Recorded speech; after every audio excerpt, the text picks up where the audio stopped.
Bonjour et bonsoir, c'est l'émission Retour sur E+ Média. Nous sommes dans les locaux de l'ONG à jeudi, Action des jeunes pour le développement intégral. Et nous recevons le directeur Sylvain Akati. Sylvain, bonjour. Bonjour cher Hervé. Nous sommes dans vos locaux et comment se porte à jeudi? Merci, bienvenue dans les locaux de l'ONG à jeudi. À jeudi se porte très bien. J'espère que vous vous portez bien. Je vais à merveille et je pense que vos éditeurs aussi se portent à merveille. Nous sommes là et comme d'habitude, on a fait un tour en temps chez vous à jeudi. Vous nous avez présenté plusieurs domaines d'activité. Aujourd'hui, si on parle de l'ONG à jeudi, qu'est-ce que les gens doivent essayer d'avoir en tête directement? Tout d'abord, je tiens à vous remercier et vous féliciter pour tout ce que vous faites dans l'accompagnement, surtout sur le plan de la visibilité, c'est-à-dire la communication, pour nous accompagner à faire notre visibilité par rapport à tout ce que nous faisons sur le terrain. Mais par rapport à votre question, il est juste de préciser que nous devons présenter un peu l'ONG dans ces domaines phares. Et donc vous savez que l'ONG à jeudi, comme je l'ai tantôt dit, c'est à l'action des jeunes pour le développement intégral qui intervient dans le domaine de l'économie bleue, l'environnement, l'agriculture biologique et l'autonomisation économique de la femme. Et donc, mais voilà ce que nous faisons. Mais tout à l'heure, je tenais à vous féliciter parce que vous étiez la première personne, le premier journaliste qui a pu faire une interview sur le terrain lorsque nous avons commencé le reboisement de sous-projets communautaires appuyé à la restauration des berges de fleuve Zio, cas des villages de Fripui et de Tonokoti. Donc c'est pourquoi je vous disais que voilà, sur le Zio ici. Voilà. Donc c'est pourquoi je vous félicitais que effectivement votre action, la première action même que vous avez menée, elle a porté et aujourd'hui nous nous disons que peut-être pas bravo, mais déjà les résultats sont très encourageants puisque l'évaluation de la Banque mondiale et de l'UGP Waka, nous sommes ressortis au-delà de 80% de taux de succès. Et quand vous voyez les plans sur le terrain aujourd'hui, je crois que tout le monde est très fier du travail qui a été abattu sur ce site-là. Ça, c'est une bonne nouvelle alors? Une très bonne nouvelle. Alors, en tant que parler d'économie bleue, aujourd'hui, cela semble être un peu caché et le reboisement un peu dessus. Est-ce que c'est ça? Non, ça n'est pas caché, ça n'est pas du tout caché parce que vous savez, pour vous qui nous suivez de très près, vous savez que chaque année nous menons des activités dans le domaine de l'économie bleue. Donc nous renforçons les capacités des pêcheurs et des femmes. Et cette année, vous avez vu ce que nous avons fait. Nous sommes descendus même avec la présence de l'ambassadeur de l'Union européenne qui est venu nous encourager et nous avons encore une fois donné du matériel d'assainissement pour le cadre de vie et renforcer les capacités au moins de 30 femmes transformatrices de poissons et former plus de 200 pêcheurs sur la gestion durable des ressources marines et sur comment vivre dans un cadre assez sain en respectant les règles d'hygiène. Donc l'économie bleue n'a pas, l'environnement, l'économie verte n'a pas absorbé l'économie bleue, mais plutôt c'est toujours le contraire. Parce que vous savez, pour ceux qui sont sur la plateforme, nous sommes plus de 350 personnes aujourd'hui multi-acteurs, mais c'est le titre c'est à jeudi, économie bleue. Donc l'économie bleue continue par faire son petit bonhomme de chemin. Et nous sommes très fiers que nous avons fait de ce que c'est l'économie bleue aujourd'hui. Et tout le monde commence par même nous coller l'étiquette à jeudi économie bleue. Donc c'est une fierté. Une fierté, et comme vous venez de le dire, l'économie verte aussi est là. Depuis 2021, vous avez commencé, vous avez démarré une activité de reboisement à Tonokoti, avec Fripui. Alors, que peut-on savoir de ce projet dans sa globalité? Oui, le projet, comme je vous ai dit, le titre du projet, c'est Appui à la restauration des berges de fleuve Zio, cas des villages de Tonokoti et de Fripui. Donc, c'est un sous-projet communautaire sur appel à manifestation. Donc nous étions 120 présélectionnés et au finish, nous sommes retrouvés avec 11 structures. Donc aujourd'hui, ce n'est pas de donner du cadeau. Donc on se dit que nous sommes quand même les meilleurs parmi les meilleurs parce que notre ONG a été sélectionnée pour mettre en œuvre ce projet-là sur 40 hectares. Donc 40 hectares représentant à peu près 45 000 plants à mettre en terre. Et c'est ce que nous avons commencé depuis début septembre 2021 et avec une technologie accrue. Et aujourd'hui, je vous ai dit tout à l'heure à l'entame de cette émission que les résultats sont très encourageants avec un taux de réussite au-delà de 80%. Donc finalement, même les acteurs, les experts de l'UGP, les experts de la Banque mondiale ont eu à nous encourager, à nous féliciter et ont certifié une note à notre endroit pour nous dire bravo pour tout ce que vous avez fait. Et parce que sur les quelques 20 structures qui ont été sélectionnées, voilà, les rares ont pu obtenir ce résultat-là. Même les autorités locales, comme la préfecture d'Aguaï dans laquelle nous travaillons, le préfet a eu à intervenir, venir sur le terrain, voir les résultats et lui-même, il a signé. Voilà, c'est ça, le colonel Awade Hotabalo, voilà, il a signé dans notre registre pour nous féliciter par rapport à tout ce que nous avons fait sur ce site-là.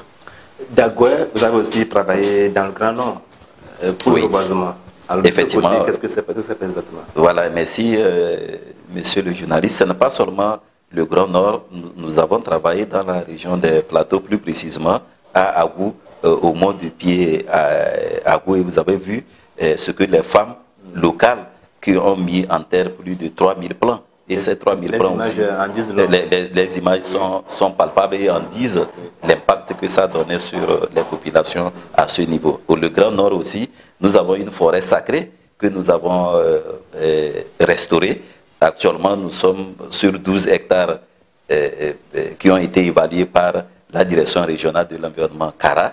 Donc nous sommes à 5 hectares sur les 12 hectares. Mais compte tenu de la rigueur et l'engouement, la mobilisation des populations autour de la protection de cette forêt sacrée, aujourd'hui la forêt commence par revenir et nous saluons vraiment les populations de Carré dans le canton de Kouméa, plus précisément dans la commune Kouzade, pour ce travail. Parce que vous savez aussi là, les populations sont tous les jours sur le site, non seulement pour l'entretien, mais pour les pare-feux, pour que aucun feu ou aucune menace venant de la transhumance puisse gêner la forêt. Voilà. Et aujourd'hui, c'est ce que nous avons fait pour protéger cette forêt et ça commence par aller. Nous voudrions aussi venir à ce point. Il n'y a pas de difficulté parce que pendant le transhumance, ce qui a été fait, la difficulté, comment vous avez pu gérer ces difficultés?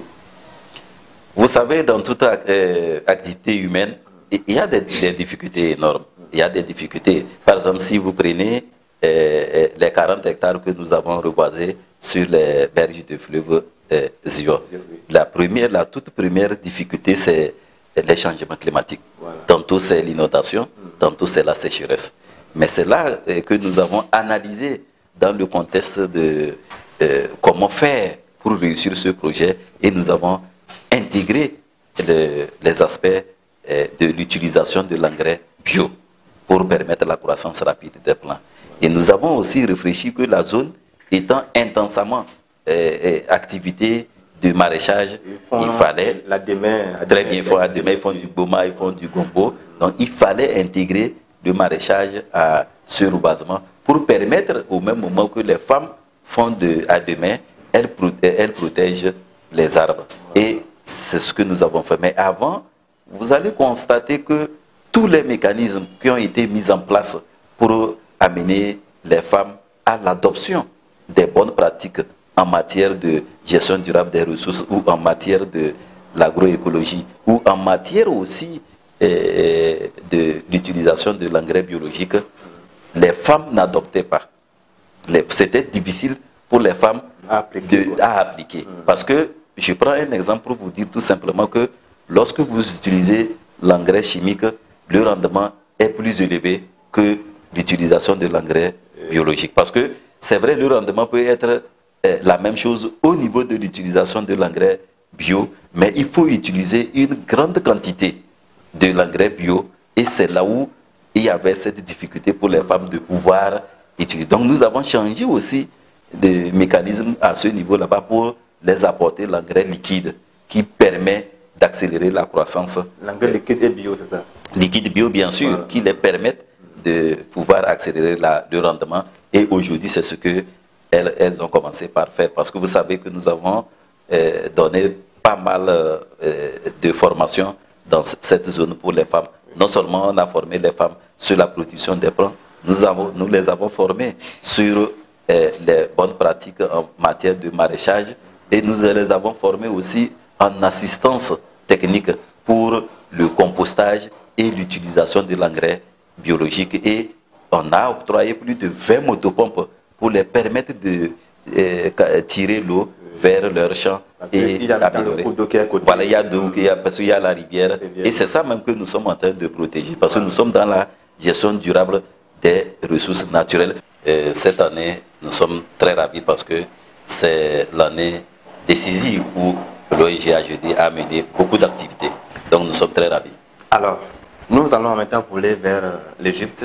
Vous avez été à la COP27 qui a pris fin. Et au niveau de nos analyses, nous, on a pensé bien sûr que la COP de cette année a été une COP de réclamation. Je dis quoi que vous avez vu tout ce qui s'est passé là? Non, COP de réclamation, non.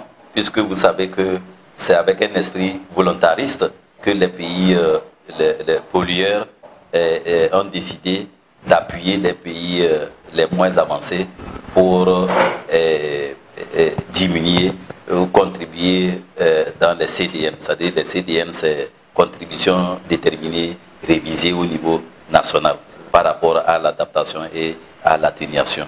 Donc, une COP de réclamation, non. Mais nous, à jeudi, en allant à cette COP, c'était d'abord une rencontre de partage d'expérience et du donner et du recevoir. Et c'est ce que à jeudi a porté très haut le drapeau togolais, et avec ce que nous avons fait dans la préfecture d'Agoyébé, dont nous saluons au passage le colonel Awade, le préfet d'Agoy, qui a vraiment été un père que lui-même sur le terrain chaque jour pour voir le travail qui se fait. Et aujourd'hui, nous sommes sortis avec un taux de réussite de plus de 80% sur les 40 hectares et avec 45 000 plants que nous avons mis en terre. Maintenant, à la COP, oui, c'est vrai, c'était évidemment de réclamer les 100 milliards qu'on a proposé, qu'on nous a proposé, qui a été promis pour les pays africains et qui n'est jamais venu. Voilà qu'on s'est retrouvé avec une nouvelle COP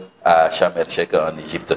Qu'est-ce qui devait se passer? C'est là que les discussions ont été très houleuses, très dures, et ça a eu blocus. Et il fallait reporter la COP de 2 jours. Et après 2 jours d'intenses négociations encore, la fumée blanche sort qu'il y a un fonds pour les pertes et préjudices qui a été mis en place. Mais nous, en tant qu'acteurs de la société civile, nous ne sommes pas satisfaits parce qu'on continue par... c'est là-bas que peut-être j'emprunte votre terme pour dire que oui, c'est une COP de réclamation, pour dire mais vous avez promis les 100 milliards, on n'a pas eu ça, et voilà maintenant on veut mettre un fonds encore de plus, et vous réclamez encore la capitalisation par rapport à ce fonds-là. Mais finalement, ils se sont entendus pour mettre ce fonds en place. Mais qui va gérer? Qui va mettre en œuvre ce fonds pour les pertes et préjudices? Ben voilà encore d'autres pays que nous pensons que c'est les pays les plus pollueurs comme l'Inde et la Chine veulent s'aligner encore derrière ce fonds pour dire que les autres aussi, et ça c'est compliqué là. On se demande est-ce que l'Afrique tout entière était allée en tant qu'acteur de cette COP pour la réclamation. Non, c'est pourquoi nous avons fait une recommandation au niveau de notre ONG pour dire aux pays africains de s'entendre pour faire une précope pour avoir des recommandations communes et porter une seule voix, voilà, une voix unique en allant à la COP. Et ça va permettre à l'Afrique de s'en sortir très vite. Alors, tout ceci prouve que Agedi a encore d'autres activités qui vont encore relancer ces acquis déjà présentés devant le monde entier. Oui, vous savez, quand vous faites bien le travail, ça va payer coûte que coûte. Donc, vous savez que ce que nous avons partagé, l'expérience de la réussite de la restauration des berges de fleuve Zio dans la préfecture d'Agoy, que nous avons partagé à Cham El-Chek, c'est à un haut niveau. Parce que les stands, le pavillon, nous avons partagé cette expérience au pavillon de la francophonie et au pavillon du Togo et dans les side events. Mais je vous assure qu'au pavillon du Togo, il y avait plus de 10 pays de l'Afrique de l'Ouest et centrale qui se sont mobilisés pour nous dire, mais comment, dites-nous, comment Agedi a fait pour réussir ce reboisement-là. Et donc nous les avons expliqué comment nous avons intégré les aspects du maraîchage au reboisement, comment nous avons utilisé l'engrais bio pour la croissance rapide des plants et comment nous avons fait les pare-feux pour lutter contre les feux de brousse. Et aujourd'hui, cette restauration, quand ils ont vu les images, ils ont dit waouh, nous aussi, on veut que vous veniez chez nous pour faire comme vous avez fait chez vous. Donc, nous sommes fiers tout simplement parce que c'est la COP, vous savez, c'est plus de 154 pays qui se réunissent. Donc, c'est un haut niveau.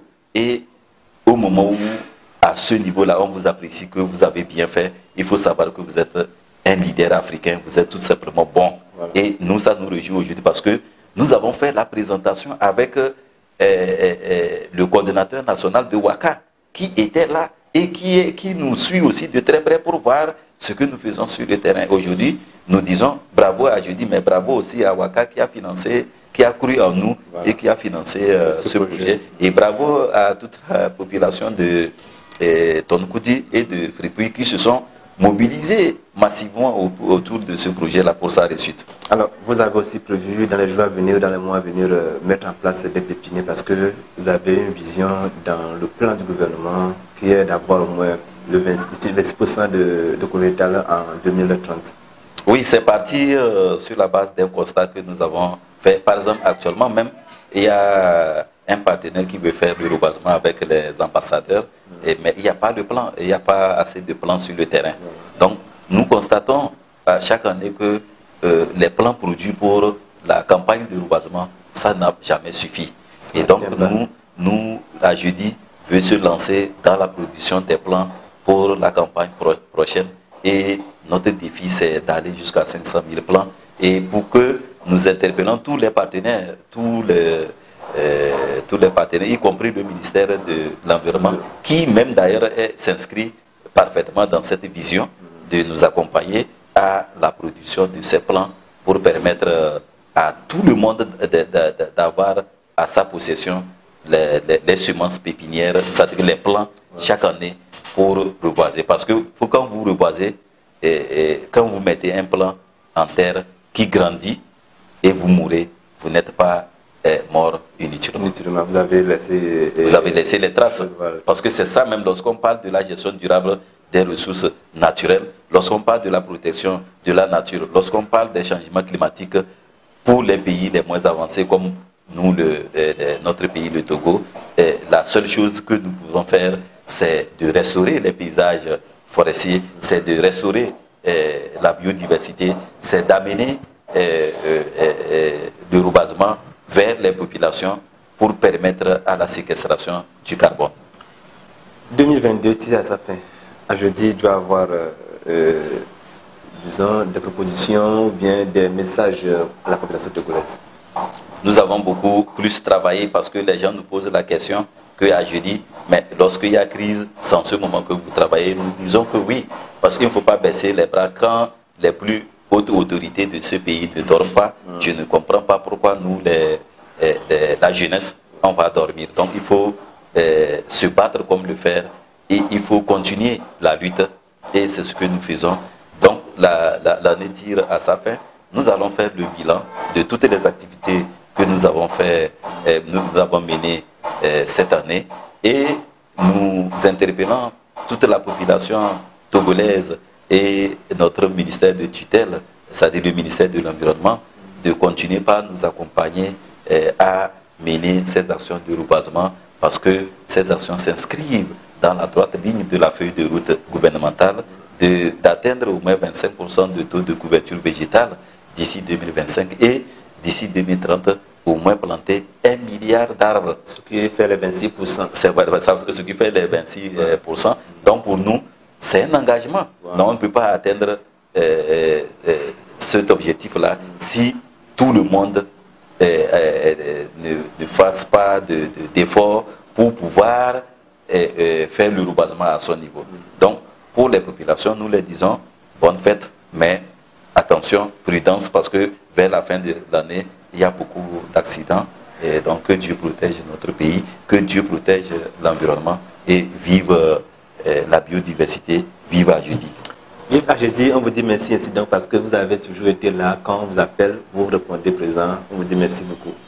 Merci à vous. Merci à vous qui nous avez suivis. Au revoir et à mercredi prochain.